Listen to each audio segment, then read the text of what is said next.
तो ये कहते हैं कि तू तो काफिर है और जहन्नुम में जाएगा। वो कहते हैं जिहादी पाकिस्तान चला जा।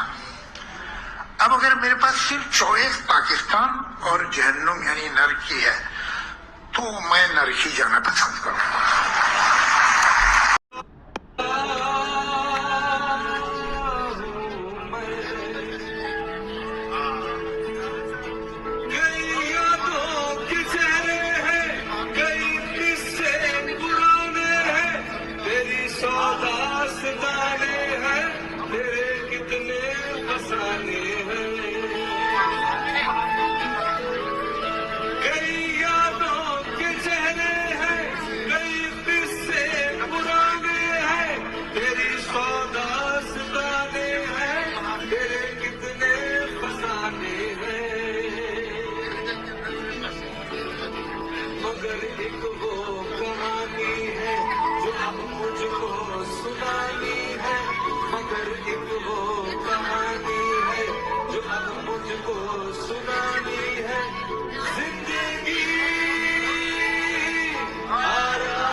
अस्सलाम वालेकुम दोस्तों, जिया शो करता अल्लाह के नाम से बहुत मेहरबान नेत रहम करने वाला है।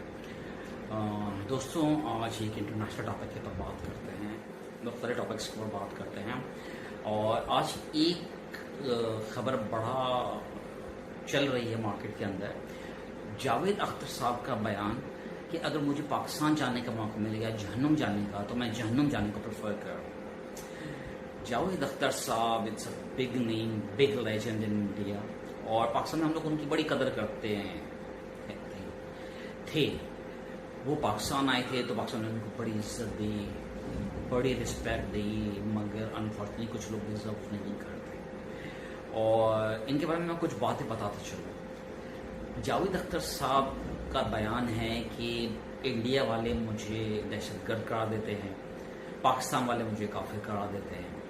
तो अगर आपको अपने डोमेन का खुद पता नहीं है, आप अपने इंडिया वालों को कुछ करने के लिए ये बयान दे रहे हैं कि जहन्नुम जाना पसंद करूंगा।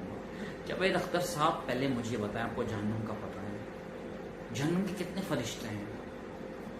जहन्नुम के दरोगा का नाम क्या है? सर जहन्नुम का पता है आपको? खुदा के लिए एक मजाक में भी ऐसी बात न करें। दायमी जिंदगी नहीं है यहाँ, वो जो आखिरत की जिंदगी है बड़ी शदीद पकड़ है वहाँ पे। तौबा करें, माफ़ी मांगे। और सर आपने ये बात की कि आप जहन्नुम जाना पसंद करें। मेरे ख्याल से आपकी ये दिल्ली खसदा में ट्वीट आई थी, दिल्ली पुलिस को आपने बेस्ट ऑफ दिल्ली पुलिस कहा था कि हेड्स ऑफ दिल्ली पुलिस कि इतनी फसादात हुए, घर जल गए, लुट गए, बर्बाद हो गए, मगर पूरी दिल्ली में खाली एक शख्स अरेस्ट हुआ जिसका नाम ताहिर था। सर ये तो मुसलमानों की औकात है। प्रोफेसर अली जो एक इंतहाई काबिल आदमी है, उसने सूफिया कर्नल सूफी कुरैशी के हक में एक ट्वीट क्या कर दी, उसको अरेस्ट कर लिया गया। यार ये इंडिया है आपका? जिसने कर्नल सूफी कुरैशी के अगेंस्ट बातचीत की थी, बीजेपी का वजीर विजय शाह, वो आज़ाद घूम रहे। आपकी जो सुप्रीम कोर्ट है उनकी वर्डिक्ट से बावजूद क्या औकात है मुसलमानों की वहाँ पर। और सर मैं आपको एक चीज़ बताता हूँ, पाकिस्तान में हमें पता है करप्शन है, लॉ एंड ऑर्डर, बदअमनी, लाइट नहीं, पानी नहीं, बेशुमार मसाइल। हम सर अल्हम्दुलिल्लाह अल्लाह का शुक्र है आज़ाद सर ज़मीन पे बैठे हैं। बहुत मामलात में हम बहुत पीछे मानते हैं, मगर बकरीद आ रही है, क्या सुकून से आप एक काम करें, आप बकरीद पे जोर शोर से कोई 10-12 गायें तो ज़िबा करके दिखा दे अपने इलाके के अंदर, हम मान जाएंगे, पाकिस्तानी मान जाएंगे। हर शहर के बहुत पैसा है ना, हर शहर के अंदर जो है ना एक गाय ज़िबा करें, पार्लियामेंट हाउस के सामने एक बीजेपी का जो वो है, ठीक है, विंग है, और आरएसएस के सामने आप गाय ज़िबा तो करके दिखाएं। अगर आपके अंदर इतनी औकात है, इतनी औकात है नहीं। इन मौसूफ का जो बचपन में नाम लिखा था, इनके वालिद भी जो थे वो लिखने लिखाने के वो थे। ये 1945 में गुलियार के अंदर पैदा हुए। इनके वालिद साहब जो थे वो इन्होंने कोई मिसरा लिखा था नज़म का, तो उस पर इनका नाम जादू रख दिया गया। और मौसूफ के कान में अजान भी नहीं दी गई थी, कॉल्स का मैनिफेस्टो पढ़ा गया था, ये ऑन रिकॉर्ड है, आई एम नॉट ब्लफिंग। तो सर पहले अपना हुदूद अरबा तो सही करें, जहन्नुम और पाकिस्तान में आने की बात बाद में कर देना, सही है। पाकिस्तान आपकी सोच से बहुत बहुत बालतर है सर। और सर हम मुसलमान जो हैं, हम पाकिस्तानी, हम मर के भी ये नहीं कर सकते कि जहन्नुम और ये, बेसिकली एज अ मुस्लिम हमें बड़ा डर लगता है जहन्नुम से सर, बहुत। वहाँ उस अजाब से तो डरना चाहिए। दुआ करें जो है यहीं पे मिल जाए, उस जगह से बचत हो, नहीं तो वहाँ का आलम जो है ना, वो आलम जिससे बर्दाश्त नहीं, जिसका अल्लाह ने डराया है, जिस चीज़ से अल्लाह ने हमें खौफ दिलाया है, तो सोचें कि वो क्या चीज़ होगी। हालांकि वो रहीम है, रहमान है, उसकी सिफतें ज़बरदस्त हैं, मगर वो कहार भी है। तो खुदा के लिए ऐसे अल्फाज का इस्तेमाल बड़ा बड़ा सोच समझ के करें। आपने जो अल्फाज इस्तेमाल किए, पहले तो अपने उलमाए कराम से फतवा लें कि जो आपने कहा है इस पैरामीटर में आप कहाँ पे खड़े हैं, उसके बाद बात कीजिएगा। और बीइंग अ पाकिस्तानी, ठीक है, बहुत सी चीज़ें मिसिंग हैं, मगर अल्हम्दुलिल्लाह सर अपने मुल्क में बैठे हुए और किसी अकलियत से डर के और दब के नहीं बैठे, ठीक है। और बड़े फ़ख्र से एक चीज़ कहता हूँ हमेशा, और कहता रहूँगा, आखिरी वक्त तक, पाकिस्तान जिंदाबाद। And मैं आपके साथ खड़ी होंगी ma'am. I come from a family of only army man, decorated soldiers. My father is for 2 wars। तो आप मुझे बताओ वो कौन सी लाइन है प्रोफेसर खान ने जो is insulting to these women, बताइए मैम। एक व्यक्ति सिर्फ ऊपर और नीचे 2 लाइनें आर्मी के लिए लिख के, देश के लिए लिख के, उसके बाद सारा मीनिंग आप बताइए कहाँ नहीं जाता। मैं समझना चाहती हूँ, आपने आपसे पूछना, आप बताइए। मेरी इंग्लिश पुअर हो सकता है, तो मेरा समझने का तरीका ठीक ना हुआ हो, आप मुझे बताइए। वही आपसे बार-बार एक ही चीज पूछ रही हूँ। अगर कोई व्यक्ति इंग्लिश में बात करता है अलग, नहीं, मैं आपको ये, Preeti ji, I regard you, I have always been a person in Jammu and Kashmir. I come from a background of Kashmir, Srinagar, properly studied and born there. I know how soldiers are there. I know when people are there on border. My brother's a retired colonel. My Jiju is a retired brigadier. So I know. As you said, Preeti ji, you come from a background of family. I too understand. That's why I felt therefore you and I must stand together in pointing out what is it that Professor Khan has said. मैं आपको बात stand together. We will stand together. Ma'am इसीलिए मैं बोल रही हूँ ma'am, दिखा दीजिए कहाँ बोला है।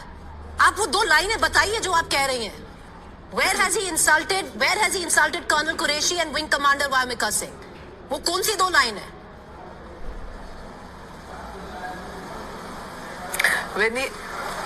आप प्लीज मुझे उसका मीनिंग बता दीजिए ना, जो उसने लिखा है कि सरकार ने ऐसा किया, it is done like this. What does that? Ma'am कहाँ लिखा है? मैं आप ही की 2 पंक्तियां पढ़ रही हूँ। किसके लिए कहा आप मुझे बताइए ना। मैम वो 2 लाइन बताइए, वो कौन सी 2 लाइन है? 1 मिनट मुझे, क्योंकि लेट मी रीड, मैं फिर से पढ़ देती हूँ पूरा स्टेटमेंट ऊपर से नीचे जो हरियाणा कमीशन ऑफ वुमेन ने भेजा है एज अ पुलिस कंप्लेन। मैं वही पढ़ रही हूँ जो आपने भेजा है। मैं फिर से पढ़ देती हूँ और आप मुझे बताइए ये 2 लाइन है प्रीति, इसमें देखिए ये क्या कह रहा है कर्नल कुरैशी और विंग कमांडर वामिका सिंह को। आप बताइए मैम, ठीक है? मैं फिर से पढ़ लेती हूँ, शुरू से पढ़ रही हूँ।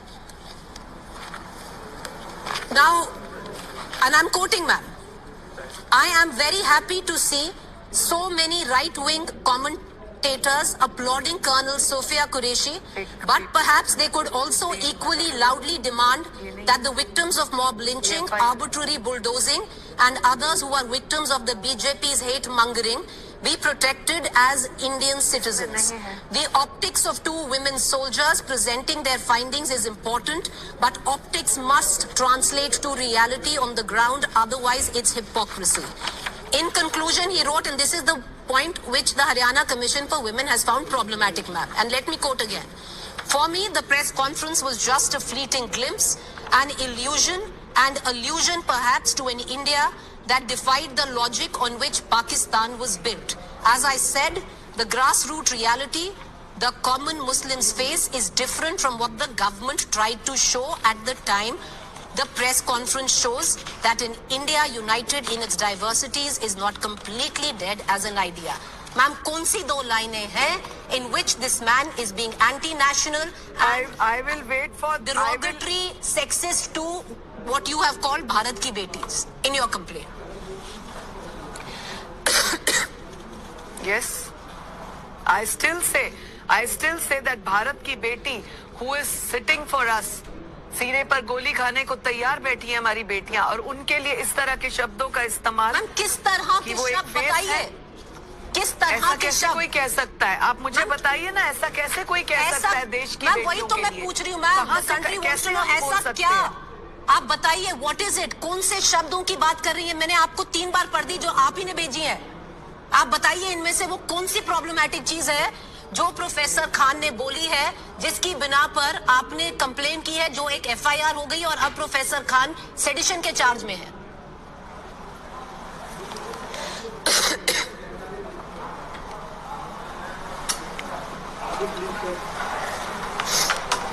एक बार क्या मैम बताइए। हाँ, एक बार बोलिए। इंतजार कर रहे हैं मैम। ऑडियो आवाज नहीं आ रही मैम आपको? आवाज आ रही है मैम? आ रही है, अब आ रही है। आ रही है जी, मैम, बताइए। जी बताइए वो कौन सी 2 लाइनें? क्या पूछा? जी आ रही है मैम, वही पूछ रही हूँ जो पहले कम से कम 6 बार पूछ चुकी हूँ। कौन सी वो लाइनें हैं जो एंटी नेशनल है, जो एंटी वुमेन है, दैट इंसल्ट दीज वुमेन, कि इनको बोला गया कि इनके फेसेस पेंटेड हैं, या जो भी आप कहने की कोशिश कर रही थी, मुझे थोड़ा समझ में नहीं आया, समझा दीजिए। Insulting modesty of women sitting in, कहाँ पर है मैम वो मॉडेस्टी? कहाँ इंसल्ट हुई है? कौन सी लाइन है बताइए ma'am. I have read Mr. Ali's statement on Colonel Qureshi and Wing Commander Vyomika Singh is insulting on their structure as sitting. Ma'am वो लाइनें कौन सी हैं? I understand you find them insulting. You feel that they have violated the modesty of these 2 brilliant officers. अब वो कौन सी लाइनें हैं? क्योंकि मैंने आप ही की लाइनें पढ़ी। क्या बोला है Preeti Ali calls, Preeti ji, Ali calls the officers as act of mere optics and the nation's address to illusory. In his हम कहाँ बोला है? कहाँ बोला है? For me, the press conference was just a fleeting glimpse नहीं है इसमें and illusion. मैम कहाँ बोला है? क्योंकि जो आप कह रही हैं वो मुझे दिख नहीं रहा है, जो आप ही ने भेजी हैं जो पंक्तियां ना। आपको इसमें नहीं दिख रहा है? मैम मुझे दिखा दीजिए, मैंने तो 3 बार पढ़ दिया। इंस्टा स्टोरी है जो उसने लिखा, नहीं आपको उसमें नहीं दिखा? मैम कहाँ पे? मैम देखिए, आपको उसमें नहीं दिखा? मैम देखिए, दिस प्रोसीजर, आप इस प्रोसीजर को मुझसे ज्यादा समझती हैं। हरियाणा कमीशन ऑफ वुमेन ने 2 पंक्तियां भेजी थी पुलिस को, जिसकी बिना पे उन्होंने कंप्लेंट की। मैं वही पंक्तियां पढ़ रही हूँ। मुझे ताज्जुब है आपको क्यों नहीं दिख रहा? Ali calls the officers act as my optics and nation's address is as illusory. Why? Ma'am वो तो नहीं कह रहे हैं, In his कहाँ का है? statement, the gravity of his words cannot be seen in vacuum. The gravity of his words cannot be seen in vacuum. Ma'am, gravity and must of be what tested words? Based. Why Ma'am, a man कौन से can words? say, by no stretch of immigration can an academian. Hello, can you hear me, Preeti ma'am ji? मेरे को बिल्कुल सुनाई दे रहा है। Ma'am वो कौन सी 2 लाइनें हैं जो आप बोल रहे हो कि he has, मुझे समझ नहीं आ रहा मैम। चलिए मैम ये छोड़ते हैं, ये पहली बात है। आपने दूसरी बार उन्हें बोला, दूसरी चीज जो आपने बोली, चलिए इसके बारे में थोड़े बाद में विचार करते हैं। जो दूसरी चीज आपने बोली, आपने बोला anti national. Ma'am mob lynching के बारे में बात करना, बुलडोजिंग के बारे में बात करना एंटी नेशनल कैसे हो गया? आपने, क्योंकि आपने मॉब लिंचिंग बोला, मैंने नहीं बोला। नहीं कहा, ऑपरेशन सिंदूर में ये वाली बात करना, बुलडोजर और मॉब लिंचिंग कहाँ हो रही थी? डेमोक्रेटिक राइट है, लोग बहुत सारी बकवास करते हैं, करने दीजिए। मॉब लिंचिंग हुई नहीं? वो कहाँ बोला? हम नहीं मना करते डेमोक्रेसी के लिए। हमने कहा आर्टिकल 19 के अनुसार you have right to speech, but don't you think you have a few restrictions? Don't you think that? Ma'am बताइए, चलिए मैं फिर आई एम ओनली कोटिंग। और मेरे साथ विंग कमांडर व्योमिका सिंह आज आपको 6 से 7 मई 2025 की रात 1:05 से 1:30 बजे और जैसे हमारे मोदी जी समाज के लिए जी रहे, समाज के लिए जान लगा रहे, और जिन्होंने हमारी बेटियों के सिंदूर उजाड़े थे, वही कटे पिटे लोगों को हमने उन्हीं जी बहन भेज करके उनकी ऐसी करवाई। एक बार मोदी जी के लिए जोरदार ताली बजाएं।